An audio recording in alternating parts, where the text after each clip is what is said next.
ॐ अज्ञानतिमिरान्धस्य ज्ञानाञ्जनशलाकया चक्षुरुन्मिलितं येन तस्मै श्रीगुरुवे नमः।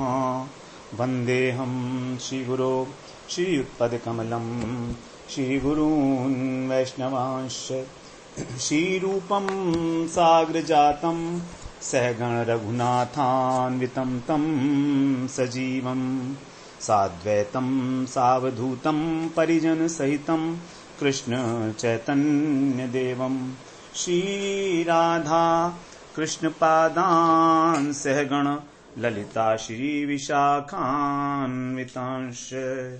तमादिदेवं करुणानिधानं तमालवर्णं सुहितावतारम् अपार संसार समुद्र सेतुं भजामहे भागवत स्वरूपम्। हे देव हे दैत हे भुवनैक बंधो, हे कृष्ण हे चपल हे करुणैक सिंधो, हे नाथ हे रमण हे नयनाभिराम, हा हा कदानुभवितासि पदं दृशोर्मे। श्री कृष्ण चैतन्य प्रभो नित्यानंद, श्री अद्वैत गदाधर शिवसदी गौरभक्त वृंद। हरे कृष्ण कृष्ण कृष्ण हरे हरे, हरे राम राम राम हरे हरे। हरे कृष्णा। सर्वप्रथम मैं अपने गुरुपाद पद्म ओम विष्णुपाद अष्टोत्तर शत श्री श्रीमद् भक्तिवेदांत माधव गोस्वामी महाराज के चरण कमलों में अनंत कोटि दंडवत प्रणाम ज्ञापन करता हूँ। हम लोग श्रीमद् भागवत पुराण में सप्तम स्कंध का श्रवण कर रहे हैं। सप्तम स्कंध में हमारा जो रास पंचाद वो कर्म पंचाध्यायी है, अर्थात 25वां प्रकरण हमारा, जिसमें 11वें अध्याय से लेकर 15वें अध्याय तक नारद जी ने युधिष्ठिर जी को उपदेश दिया है वर्णाश्रम धर्म का। उसके बाद बताया कि किस प्रकार गृहस्थ व्यक्ति को सदाचार का पालन करना चाहिए, गृहस्थ व्यक्ति के लिए मोक्ष की प्राप्ति कैसे होगी, ये सब 15वें अध्याय में बताया गया।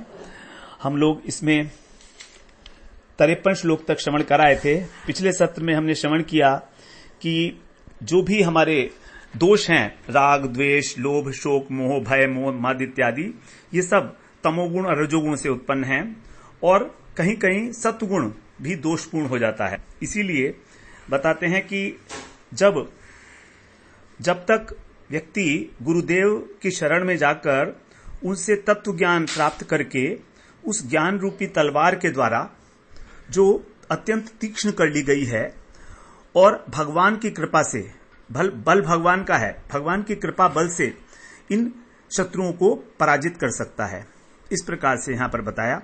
और यदि प्रमाद करेंगे हम, यदि इसमें असावधानी बरतेंगे तो क्या होगा, बताया कि हमारे जो इंद्रियां हैं, जो घोड़े हैं हमारे इस शरीर रूपी रथ के, वो हमको पतन में अंधकूप में डाल देंगे इस संसार के अंदर।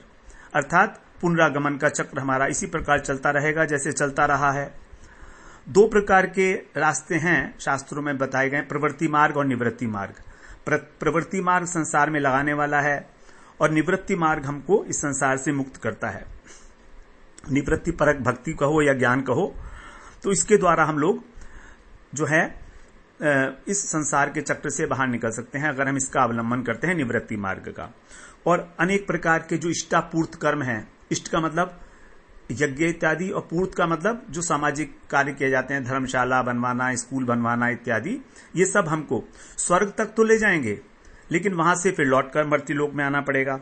तो इस प्रकार से जो व्यक्ति स्वर्ग लोक जाता है पितृयान मार्ग से, वो चंद्रलोक तक पहुंच जाता है और वहां पर फिर जब उसके पुण्य क्षय हो जाते हैं तो वो जीवात्मा वर्षा के साथ इस पृथ्वी पर उतरता है और पृथ्वी पर उतरता है फिर वो किसी वृक्ष इत्यादि के अंदर जो है आकर और फल के रूप में जब उसको लिया जाता है या अन्न के रूप में जब किसी व्यक्ति के द्वारा खाया जाता है तो उसके वीर्य में आ जाता है वो जीवात्मा, और वही जो है फिर स्त्री के गर्भ में जाकर जीव का जन्म होता है। इस प्रकार से तो ये चक्र जो है चलता रहता है हमारा हमेशा के लिए ही।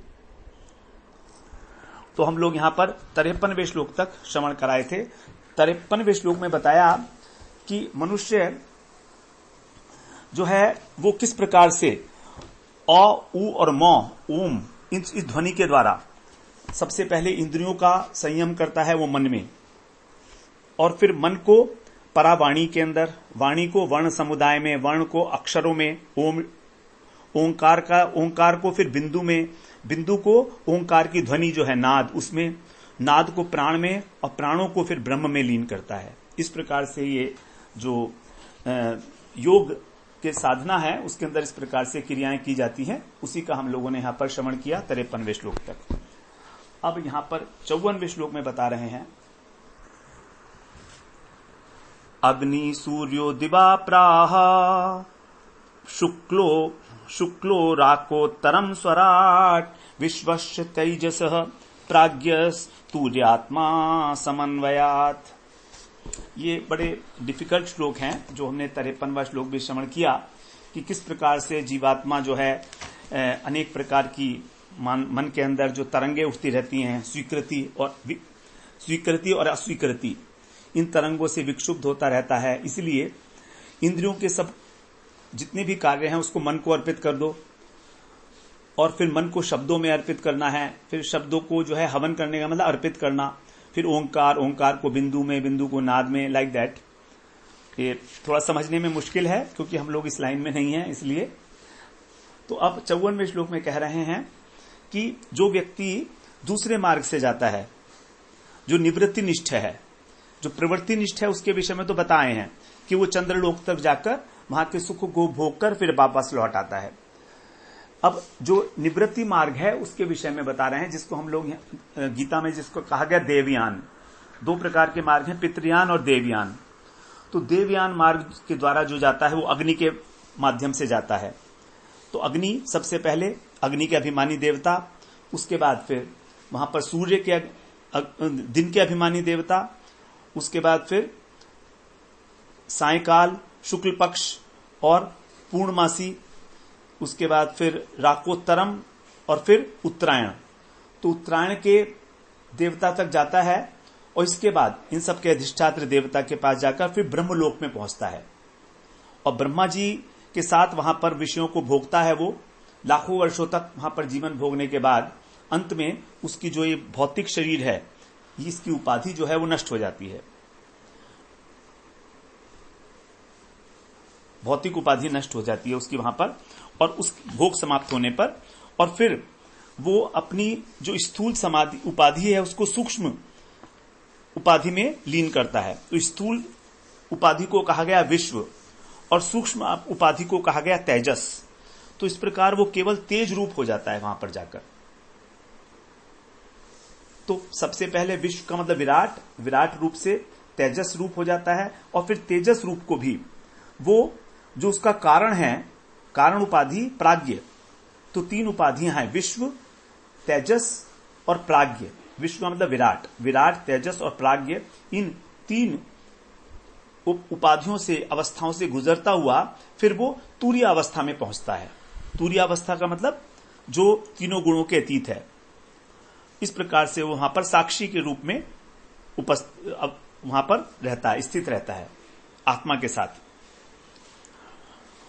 और शुद्ध आत्मा रह जाता है वहां पर, क्योंकि सभी दृश्य जो हैं वहां पर लय हो गए हैं। इसी को कहा गया है कि मोक्ष है वो। देवयानम इदम प्राहुर्भूत्वा भूत्वानुपूर्वशः आत्मयाज्युपशांतात्मा ह्यात्मस्थो न निवर्तते। इसको कहा जाता है देवयान, देवयान मार्ग, अथवा इसको हम बोलते हैं प्रकाश मार्ग। वो वाला जो है धूम्र मार्ग था, ये अग्नि मार्ग है, प्रकाश मार्ग है। इस मार्ग से जाने वाला जो व्यक्ति है वो संसार से निवृत्त हो जाता है। पहले के क्रम से जाता है जो बताया गया, और फिर वो आत्मयाजी हो जाता है, मतलब निवृत्त हो जाता है, उपशांत आत्मा, निवृत्त हो गया वो। और इस प्रकार आत्मस्थ न निवर्तते, आत्मा में स्थित होने के कारण फिर संसार में वापस नहीं लौटता। तो एक अभिमानी देवता से दूसरे अभिमानी तक पहुंचता हुआ ब्रह्मलोक में जाकर अपने स्वरूप में स्थित हो जाता है, और फिर जन्म मृत्यु के चक्कर में नहीं पड़ता, जैसे प्रवृत्ति मार्ग में बताया गया। तो 2 मार्ग हैं ये, पितृयान जो है वो प्रवृत्ति मार्ग है, और देवयान ये निवृत्ति मार्ग है।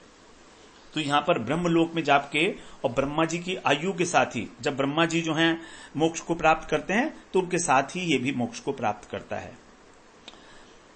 ययेते पितृदेवानां मयने वेद निर्मिते शास्त्रेण चक्षुषा वेद जनस्थोऽपि न मुह्यति। ये जो पितृयान और देवयान मार्ग हैं ये दोनों ही वेद निर्मित, वेदों के द्वारा ऐसा बताया गया है। ये कोई मन की कल्पना नहीं है, तो वेद के द्वारा ऐसा बताया गया है कि दो मार्ग हैं, पितृयान मार्ग और देवयान मार्ग। इनको शास्त्रेण चक्षुषा, जो व्यक्ति इनको शास्त्र रूपी चक्षुओं से जानता है, वेद माने जानता है, जनस्थ अपि न मुह्यति, वो लोगों में रहता हुआ भी, इस संसार में रहता हुआ भी मोहित नहीं होता। बिल्कुल यही जो 3, 53, 54 और 55वां, ये जो 3 श्लोक हैं गीता के, बिल्कुल वही श्लोक हैं जो 8वें अध्याय के अंदर वहां पर भगवान ने बताए हैं। 24, 25 और 27, 26, 27 3। एक को कहा था शुक्ल मार्ग, वहां पर जो देवयान मार्ग है उसको शुक्ल मार्ग कहा था, और जो पितृयान है उसको कृष्ण मार्ग कहा था, क्योंकि वो कृष्ण पक्ष में होता है, ये शुक्ल पक्ष में होता है। वहां पर भी यही कहा था, नयते स्थिति पार्थ जानन योगी मुह्यति कश्चन। जो इस प्रकार से दोनों मार्गों के तत्व को जानता है वो कभी मोहित नहीं होता।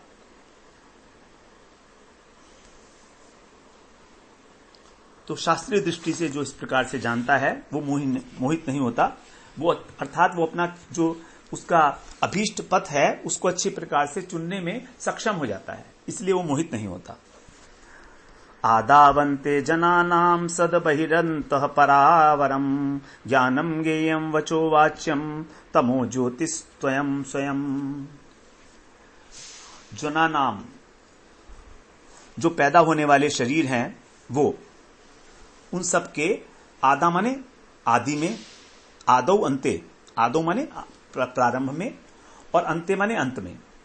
तो जितने भी पैदा होने वाले शरीर हैं उन सब के पहले और उन सब के अंत हो जाने पर भी सत, जो सत्ता रूप से बही अंत है, बाहर और अंदर, पर अवरम, छोटे और बड़े, ज्ञाता, ज्ञान और ज्ञेय के रूप में, अथवा वाणी और वर्णीय रूप के रूप में, वचः वाच्यम, अथवा तमह ज्योति, अंधकार और प्रकाश के रूप में जो विराजमान रहता है, अयम स्वयं, वो ही है, यह स्व है। इसलिए जो आत्मा है उसका ये स्वरूप बताया गया है कि जब वो इस प्रकार से जान लेता है कि शरीर के पहले भी वही था और अब भी वही है और बाद में भी वही रहेगा, चाहे भीतर हो चाहे बाहर हो, चाहे आदि में हो चाहे अंत में हो, तो भोग रूप से कभी बाहर है कभी भोक्ता रूप से भीतर है। तो ये जो जानना है और जानने का विषय है, वाणी है और वाणी का विषय है, अंधकार और प्रकाश इत्यादि जो है वो सब ये स्वयं ही है, इसलिए उसको मोह स्पर्श नहीं कर पाते। ज्ञानम ज्ञेयम एक ही है, वचो वाच्यम एक ही है, तमो ज्योति एक ही है, तत्त्वयम त्वयम तु अयम स्वयं, वो वही है। तो अपने स्वरूप को वो इस प्रकार से जानता है। आबाधितोऽपि ह्यभासो यथा वस्तुतया स्मृतः दुर्घटत्वात् ऐन्द्रियकम् तद्वदर्थ विकल्पितम्। जैसे इस 57वें श्लोक के लिए बता रहे हैं कि जैसे वो जान लेता है कि प्रकृति में ही सब कुछ लीन हो जाता है और प्रकृति भी भगवान में लीन हो जाती है, तो केवल परमात्मा वस्तु ही शेष रहती है। पहले भी वही था और अभी भी वही है। अब 58वें श्लोक में कह रहे हैं, अबाधितो अपि हि आभासो यथा वस्तुतया स्मृतः। यह कह रहे हैं आभास अर्थात प्रतिबिंब किसी वस्तु का, और अबाधित अपि, बाधित होने पर भी, यदि प्रतिबिंब बाधित हो जाए तो भी, क्योंकि यथा वस्तुतया, जैसे वस्तु के रूप में स्मृत्या माने जाना जाता है, तद्वतः उसी के समान, ऐन्द्रियक अर्थात इंद्रियों से प्रतीत होने वाला ये संसार, दुर्घटत्वात् असंभव होने पर भी, अर्थ विकल्पितम पदार्थ के रूप में कल्पित होता है। जैसे उदाहरण दिया है, दर्पण में प्रतिबिंब दिखता है। अब ये प्रतिबिंब जो है उसका अस्तित्व है नहीं वहां पर, लेकिन ऐसा विचार किया जा रहा है कि इसका ही प्रतिबिंब है। फिर भी वो वस्तु रूप में सामने दिख तो रहा है, अर्थात something is there, something is there. उसी प्रकार से इंद्रियों के द्वारा जो हम वस्तुओं में भेद देखते हैं वो भी है नहीं, लेकिन दिखता है, सत्य सा प्रतीत होता है। यही भगवान की माया है। भगवान की माया क्या है? यही है कि जो नहीं है वो भी दिखता है। तो सूर्य जो दर्पण के अंदर प्रतिबिंब है उसको मिथ्या मान सकते हैं क्योंकि वो है नहीं, मगर दिख तो रहा ही है।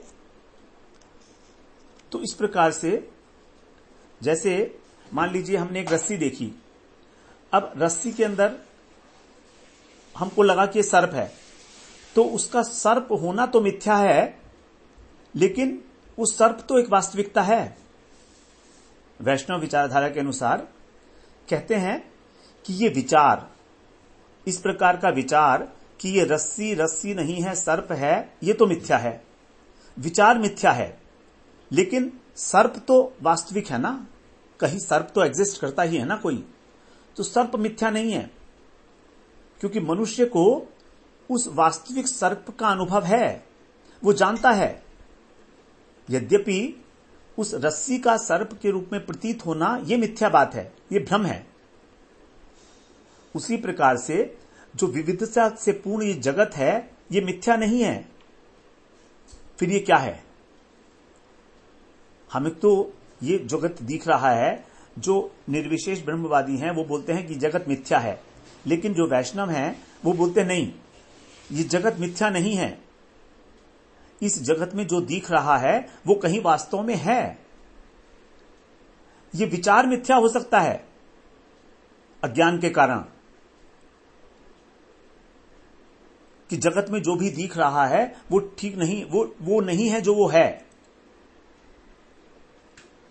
तो क्या है फिर ये जगत जो दिख रहा है? इसके लिए कहा गया कि जगत वास्तव में वैकुंठ लोक का प्रतिबिंब है।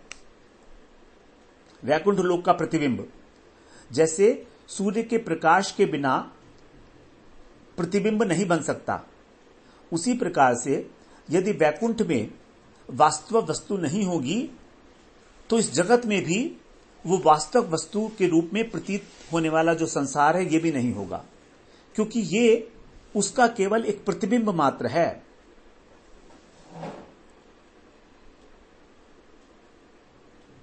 तो इसलिए भौतिक जगत है कि, लेकिन ये एक प्रतिबिंब मात्र है उस वैकुंठ का। तो ये भौतिक जगत से हमको उस वैकुंठ जगत की सूचना मिलती है कि हां, इस प्रकार का एक जगत वैकुंठ में विराजमान है।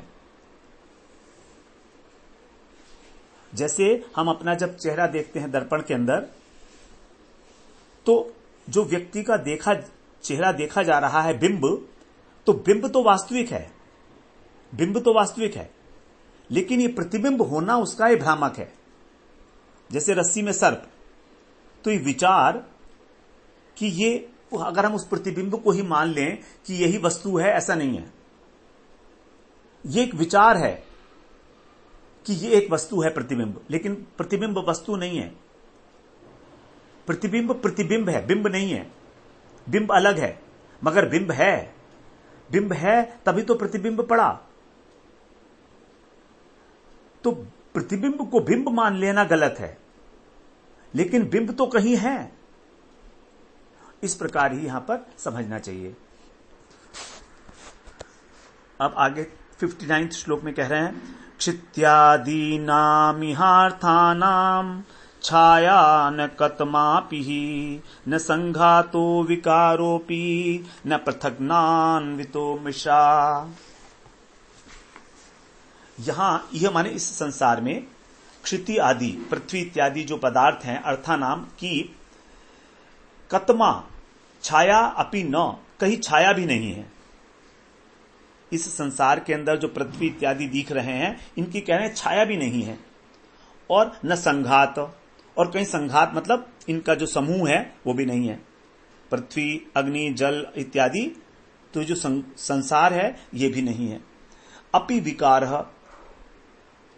न पृथक और अलग अलग भी नहीं है, न अन्वित है, एक दूसरे से मिले भी नहीं है। इसलिए कहा गया कि ये असत प्रतीति है, मृषा। मृषा का मतलब है मिथ्या। तो इस जगत के अंदर 5 तत्व हैं, पृथ्वी, जल, अग्नि, वायु और आकाश। किंतु हमारा जो शरीर है वो इनका प्रतिबिंब नहीं है और ना ही इनका संयोग है और ना ही इनका रूपांतर है। चूंकि शरीर के और इसके अवयव पृथक पृथक नहीं है और नहीं मिश्रित हैं, इसलिए ये सारे सिद्धांत जो हैं वैष्णव सिद्धांतों से मैच नहीं करते इमीडिएटली। कुछ करते भी हैं तो अचिंत्य भेदाभेद के सिद्धांत के अनुसार इसको समझ सकते हैं। जो भगवान ने कहा, मया तत्मिदं सर्वम जगत अव्यक्त मूर्तिना मत स्थानी सर्वभूतानि न चाहम तेषु अपि तेषु अवस्थित, कि जगत मुझसे व्याप्त है तो मैं इसमें है भी हूं भी और नहीं भी हूं, दोनों बातें एक साथ सच हैं। तो क्योंकि भगवत स्वरूप है जगत, तो भगवान के अंदर तो किसी प्रकार का कोई प्राकृत तत्व हो ही नहीं सकता, प्रकृति के द्वारा उत्पन्न है। तो इसलिए कह रहे हैं कि दिख तो रहा है क्योंकि प्रकृति के द्वारा उत्पन्न है, लेकिन है नहीं। है इसलिए नहीं क्योंकि भगवान, ये तो सारा संसार जगत जो है परमात्ममय है, इसीलिए परमात्मा के स्वरूप से बिल्कुल अलग है। अब आगे 60वें श्लोक में कहते हैं, समझ तो आ नहीं रहे हैं श्लोक, केवल पढ़ रहे हैं हम लोग इसको। धातवो वै वित्वाच तन्मात्रा वैरविना न स्युर हि असत्य वय विन्यस्यन् वय अवयवोऽनन्तः। बहुत बड़े दर्शन शास्त्र की बातें हैं ये। यहां पर कह रहे हैं 5 तत्व जो धातु हैं, हमारे 5 तत्वों से बना हुआ हमारा जो शरीर है, ये 60वां श्लोक है। ये जो मूल धातुएं हैं ये अवयवित्वात्, अर्थात मूल अवयव होने के कारण तन्मात्रा रूप अंगों के बिना नहीं हो सकते। जो पृथ्वी इत्यादि है, यदि गंध नहीं है तो पृथ्वी नहीं है। तो अगर यदि पदार्थ है तो उसका कोई गुण भी होगा, अगर गुण नहीं है तो पदार्थ भी नहीं है। जैसे जल है, अब जल का जो गुण है वह तरलता, अब यदि तरलता नहीं है तो पदार्थ भी नहीं होगा। तो तन्मात्रा जो है उस पदार्थ की, उस पंच महाभूत की, वो ज्यादा इंपॉर्टेंट है।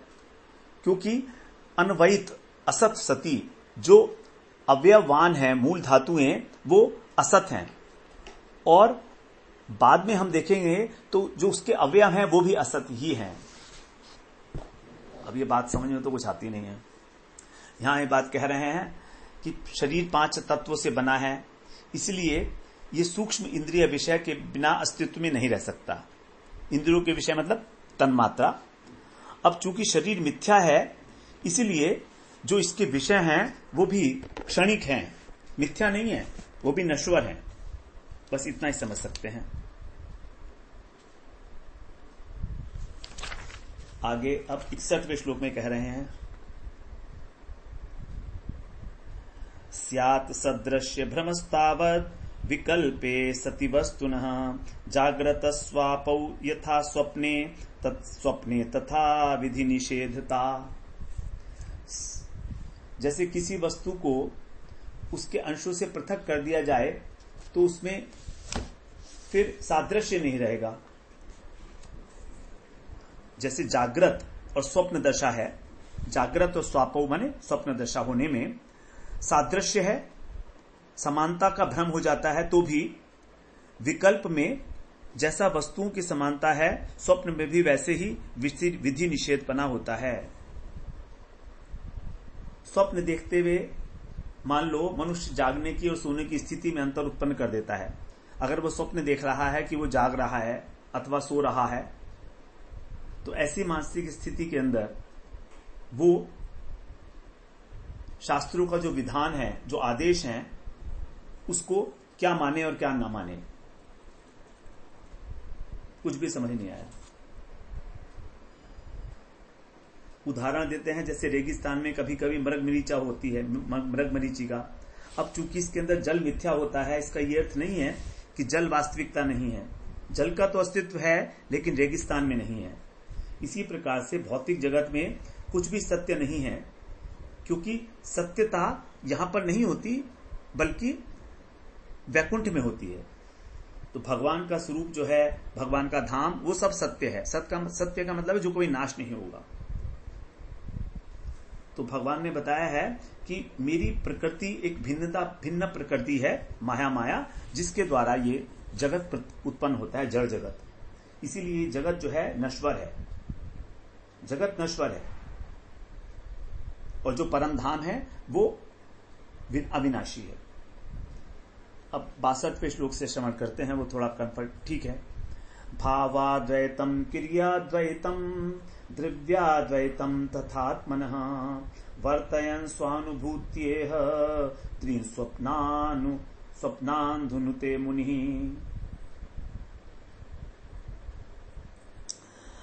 तीन प्रकार के अद्वैत बताए, भावोद्वैत, क्रियाद्वैत और तथा द्रव्य अद्वैत। तीन प्रकार के। इस प्रकार से व्यवहार करते हुए, वर्तयन माने व्यवहार करते हुए जो मुनि हैं, जो ज्ञानी पुरुष है, वो तीनों से, जागृत, स्वप्न और सुषुप्ति के अंदर जो भी है, उन तीनों अवस्थाओं को त्याग देता है, स्वप्न के समान तीनों अवस्थाओं का त्याग कर देता है। भाव, क्रिया और द्रव्य। अब भाव अद्वैत क्या है, उसके विषय में आगे बता रहे हैं 62वें श्लोक में, 63वें श्लोक में। कार्य कारणवस्त्वैक्यम अदर्शनम मर्शनम पटतंतुवत् अवस्तुत्वात् विकल्पस्य भावाद्वैतम तदुच्यते। पट और तंतु, पट का मतलब है वस्त्र और तंतु का मतलब धागा।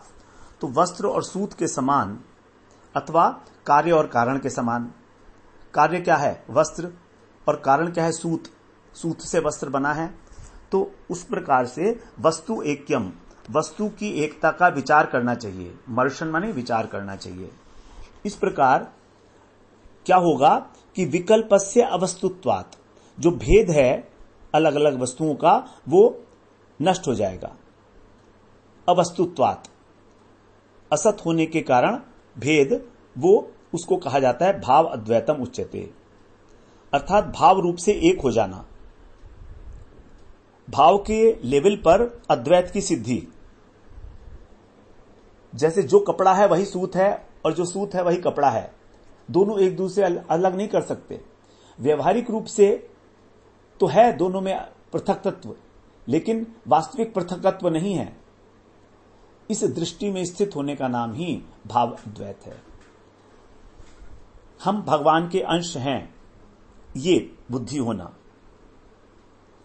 हम भगवान के अंश हैं, अर्थात कारण ही कार्य के रूप में विराजमान है। ये इस प्रकार से, अर्थात हमारी कोई पृथक सत्ता नहीं है भगवान से। अपने को भगवान का अंश मानना, ये भावना रखना, यही है भाव अद्वैत।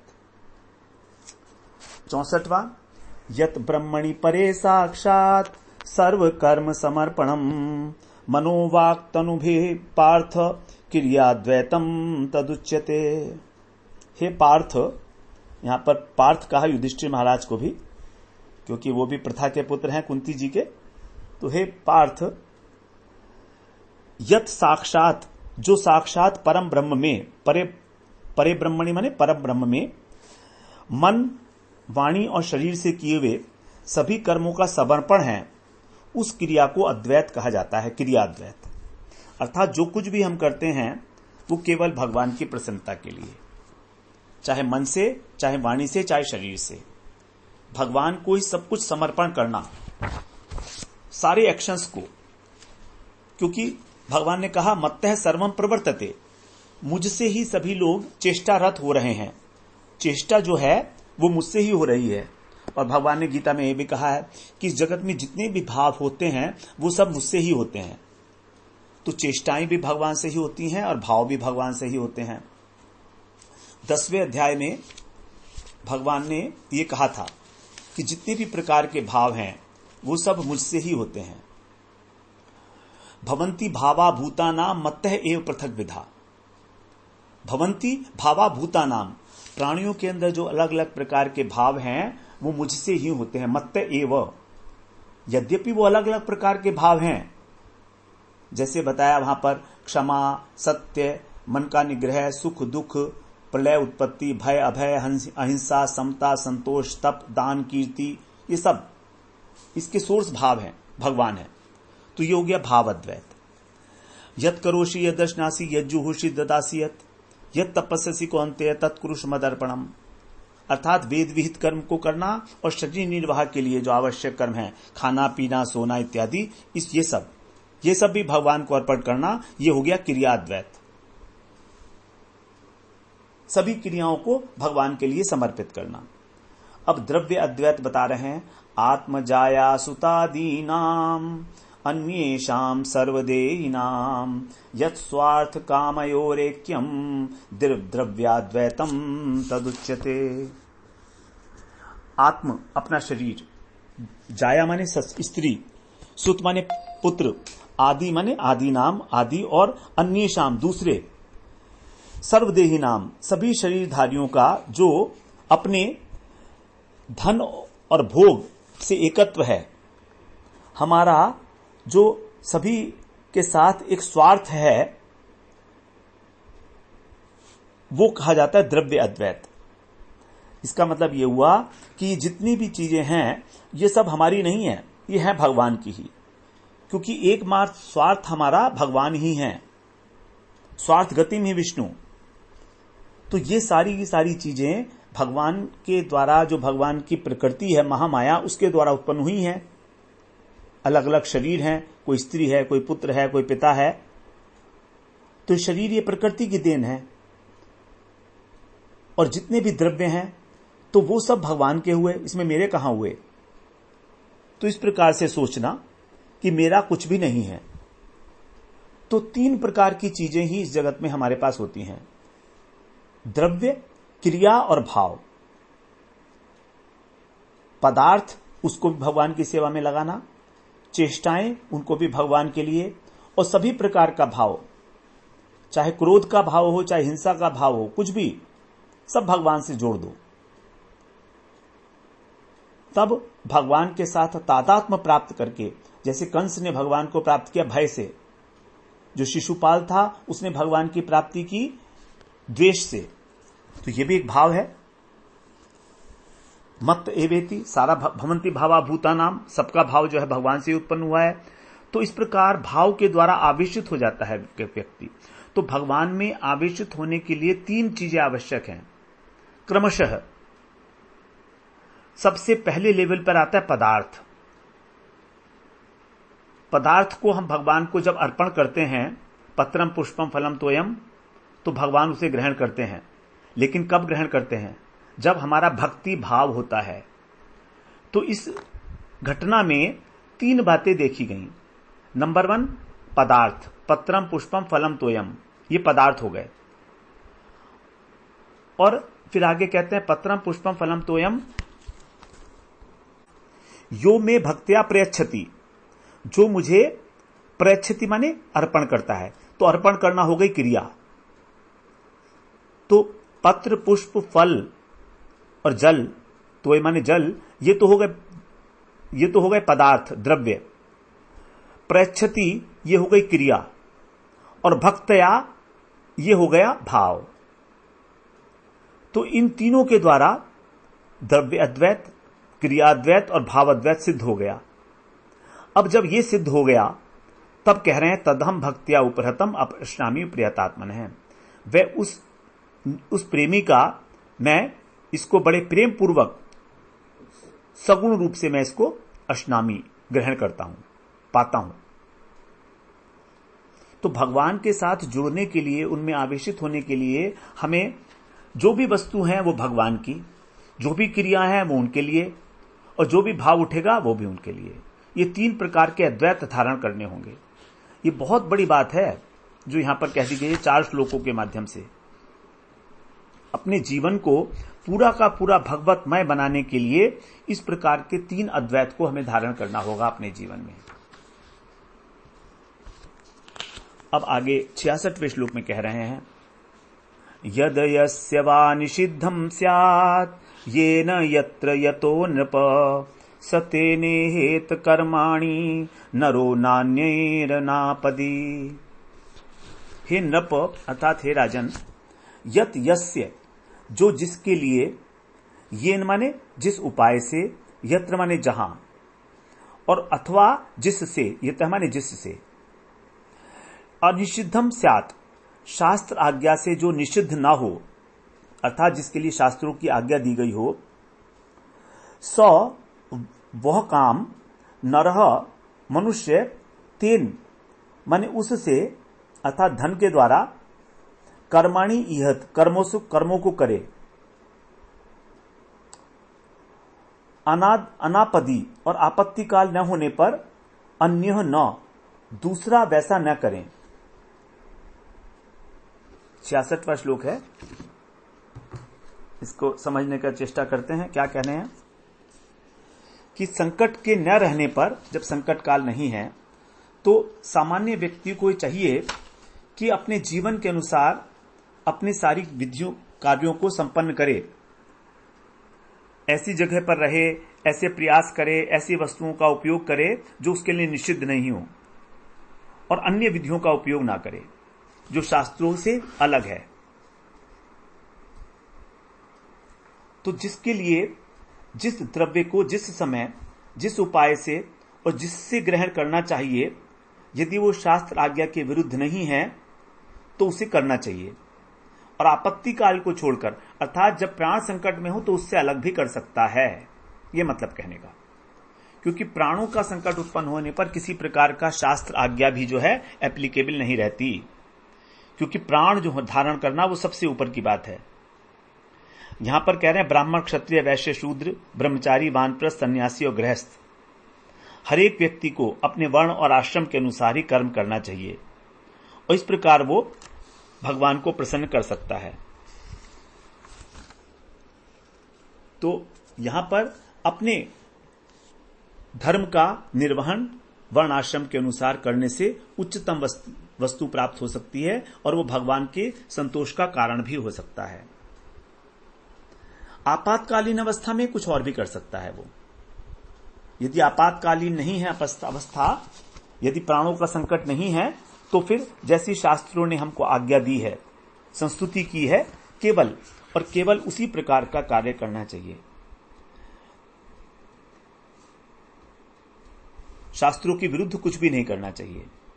यत यस्य वा निषिद्धम स्यात् येन यत्र यतो नृपः, यहां पर जो य 4 बार आया है, तेन हेत कर्माणि नरो नान्यैर अनापदी, अनापदी माने आपातकाल। तो आज हम यहीं पर 66वें श्लोक पर विश्राम ले लेते हैं। वंशा कल्पतरुभ्यश्च कृपा सिन्धुभ्येव च पतितानां पावनेभ्यो वैष्णवेभ्यो नमो नमः।